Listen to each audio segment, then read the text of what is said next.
Hello friends, आज का जो हमारा एनसीईआरटी का सेशन रहेगा वो क्लास 6 का हिस्ट्री का 3rd चैप्टर रहेगा, जो भोजन संग्रह से उत्पादन तक है। ठीक है, चैप्टर के बाद में जो आपके क्वेश्चन आंसर्स दिए हुए होते हैं हम उसका डिस्कशन करेंगे। सेकंड थिंग इज़ कि इस सेशन के थ्रू आप पूरा चैप्टर इजीली कवर कर सकते हैं। आपको चैप्टर में अगर आपने ये क्वेश्चंस कर लिए, ठीक है, इन क्वेश्चंस के साथ साथ आंसर्स में थोड़ा थोड़ा सा जो भी पार्ट आता रहेगा मैं वो समझाती भी रहूँगी। अगर आपने वो कवर कर लिए हैं तो आपको पूरा चैप्टर समझने की कोई भी नीड नहीं है। तो चलिए स्टार्ट करते हैं। ये वो क्वेश्चंस भी रहेंगे जो आपके थोड़े थोड़े से पैराग्राफ के बाद या फिर एक एक हेडिंग के बाद दिए हुए होते हैं। जो क्वेश्चन अब हम स्टार्ट करेंगे वो आपका पेज नंबर 23 पर दिया हुआ है एनसीईआरटी की बुक में। क्वेश्चन नंबर 1 है, क्या तुम बता सकते हो कि सबसे पहले कुत्ते को ही पालतू क्यों बनाया गया। आपको ये बात पता होगी कि पालतू जानवरों में सबसे पहले जो हमारे प्राचीन काल के लोग थे उन्होंने कुत्ते को पालतू बनाया था। ठीक है, मनुष्य पहले शिकार करके अपना पेट भरता था।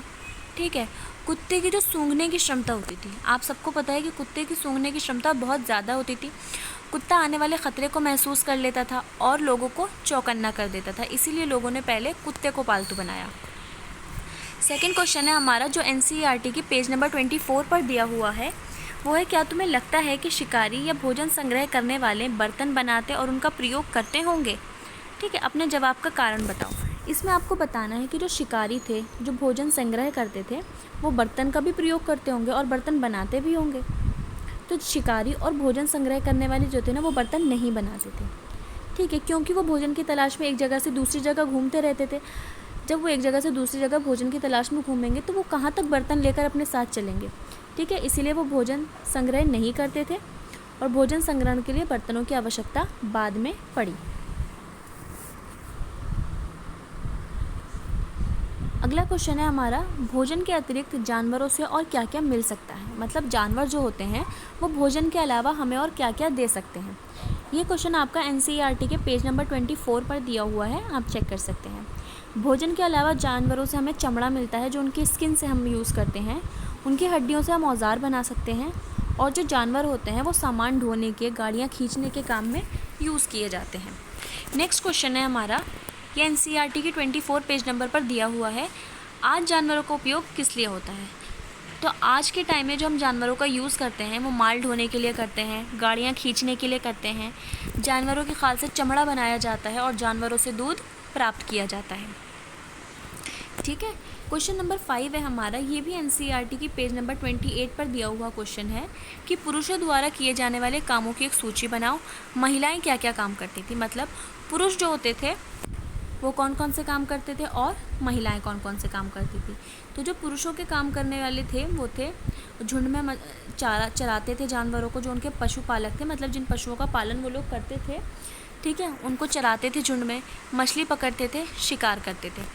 महिलाओं की बात करें तो महिलाएं जो होती थी वो ज़मीन तैयार करती थी खेती के लिए, बीज बोती थी, पौधों की देखभाल करती थी, फसल काटती थी, अनाज कूटती थी, अनाज को पीटती थी। ठीक है, अगला क्वेश्चन है जो पेज नंबर 28 पर दिया हुआ है, ऐसे कौन से काम हैं जो स्त्री पुरुष दोनों करते थे। अब हमने ये तो देख लिया कि महिलाएं और पुरुष कौन कौन से काम करते थे, लेकिन अब हमें ये बताना है कि पुरुष और महिलाएं ऐसा कौन सा काम था जो दोनों मिलकर करते थे। झोपड़ियाँ मिलकर बनाते थे, औजार मिलकर बनाते थे, टोकरियाँ बनाते थे, जानवरों की देखभाल करते थे, दूध निकालते थे और बर्तन बनाते थे। ठीक है, क्वेश्चन नंबर 7 है हमारा, स्तर 2 और 3 को देखो, कौन सा ज़्यादा पुराना है। आपकी बुक में पेज नंबर 29 पर 2 पिक्चर्स दी हुई हैं, आपको दोनों में देख के बताना है कि कौन सी पिक्चर ज़्यादा पुरानी है। ठीक है, पिक्चर यहाँ पर मैं अवेलेबल नहीं करा पाई हूँ किसी इशू की वजह से, कोई टेक्निकल इशू था, तो आप यहाँ पर देख सकते हैं कि जो पिक्चर नंबर 3 है वो सबसे ज़्यादा पुरानी है। आगे आते हैं हम, कल्पना करो। यहाँ पर आपके इमेजिनेशन से रिलेटेड एक क्वेश्चन दिया हुआ है, अगर तुम्हारे पास ज़मीन का एक छोटा टुकड़ा हो और तुम उससे कौन सी फसल उगाओगे। मतलब अगर आपको ज़मीन का एक छोटा सा टुकड़ा दे दिया जाए तो आप उस टुकड़े पर कौन सी फसल उगाओगे।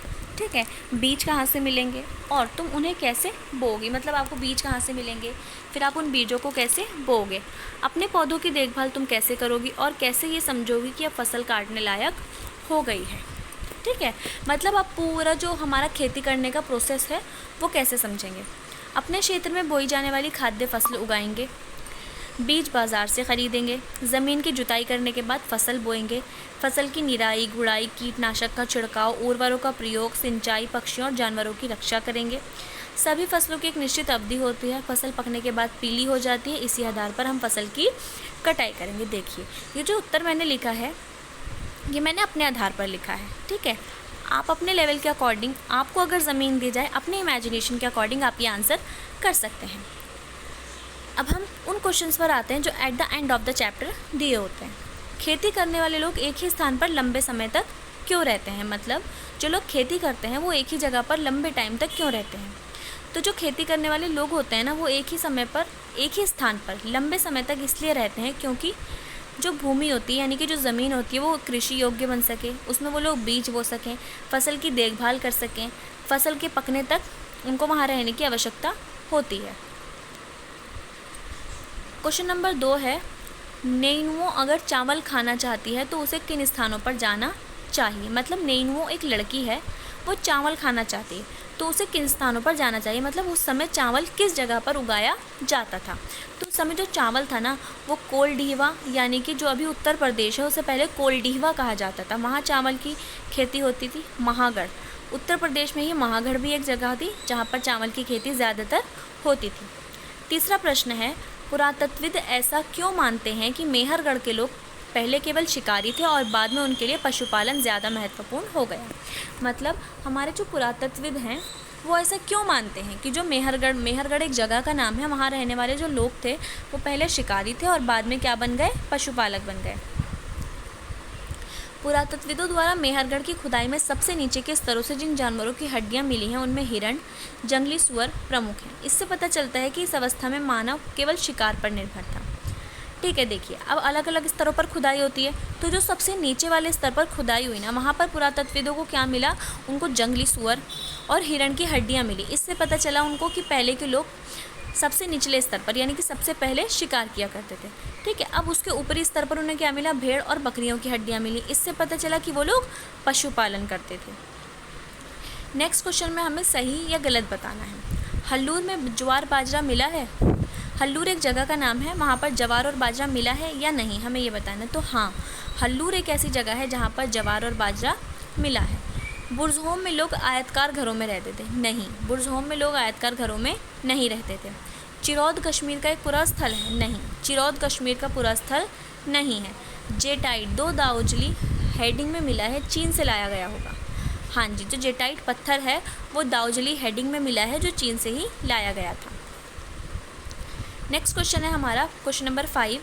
कृषकों पशुपालकों का जीवन शिकारी खाद्य संग्राहकों के जीवन से कितना अलग था, 3 अंतर बताने हैं। ठीक है, मतलब कृषक और पशुपालक इन दोनों का जो जीवन है ना वो खाद्य संग्राहकों के जीवन से किस तरह से अलग था, हमें ये बताना है। जो कृषकों पशुपालकों का जीवन था ना वो स्थायी था, जबकि शिकारी और खाद्य संग्राहकों का जीवन अस्थायी था, क्योंकि वो भोजन की तलाश में इधर उधर घूमते रहते थे। जो कृषक थे यानी कि जो लोग खेती करते थे, कृषि करते थे, और जो लोग पशुओं को पालते थे वो तो एक ही जगह पर रह के ही सब काम करते थे।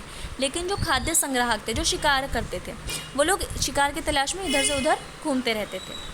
कृषकों पशुपालकों को भोजन कृषि उत्पादों तथा पालतू पशुओं पर आधारित होता था, जबकि शिकारी खाद्य संग्राहकों का जीवन जंगली जानवरों पर आधारित हुआ करता था।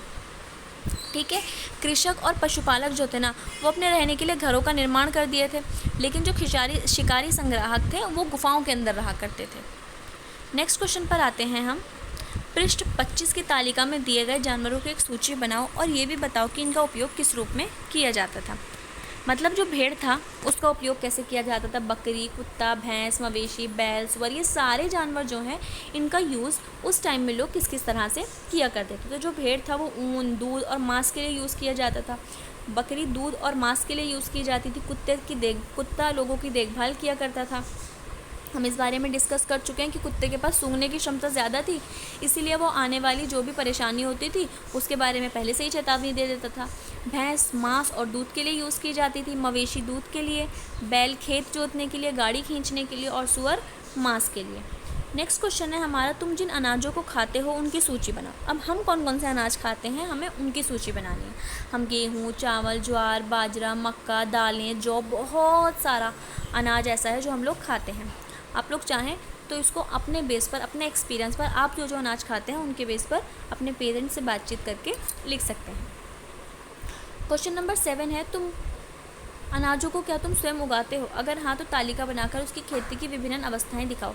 अगर आपका परिवार, आपके माता पिता या आपके दादा दादी, इनके पास कोई खेत है या वो लोग खेती करते हैं तो आप उनसे पूछकर इस प्रश्न को कर सकते हैं। अगर ऐसा नहीं है तो आप यहाँ पर नहीं लिख सकते हैं। आज का हमारा जो 3rd चैप्टर है हिस्ट्री की बुक का, क्लास 6 का, वो यहीं पर ख़त्म हो गया है। आई होप आपको सेशन पसंद आया होगा। अगर आपको कोई भी कन्फ्यूजन हो तो आप कमेंट बॉक्स में कमेंट कर सकते हैं। मैं आप सभी के कमेंट्स को सॉल्व करने की, उनका आंसर करने की, उनका रिप्लाई करने की पूरी कोशिश करूँगी। सेशन को लाइक और शेयर ज़रूर कीजिएगा। Thank you.